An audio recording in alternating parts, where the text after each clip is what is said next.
আমরা প্রত্যেক সপ্তাহে একটা করে জুম্মার দিন পাই। সবাই মিলে একসাথে জুম্মার নামাজ আদায় করি।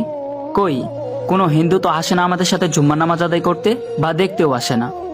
আমরা প্রত্যেক বছর শবে বরাত পাই, যে শবে বরাতে আমরা সবাই মিলে একসাথে আল্লাহর ইবাদত করি।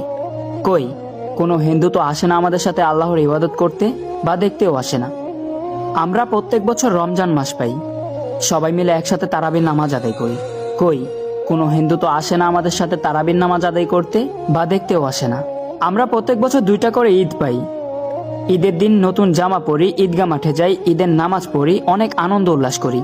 কই কোনো তো হিন্দু আসে না, যে তারা কিভাবে ঈদের নামাজ পড়তেছে, আনন্দ উল্লাস করতেছে এগুলো দেখতে। কিন্তু আমরা কেমন হতভাগা মুসলিম, যারা কিনা নিজের পকেটের টাকা খরচ করে যায় হিন্দুদের পূজা দেখতে। বাহ।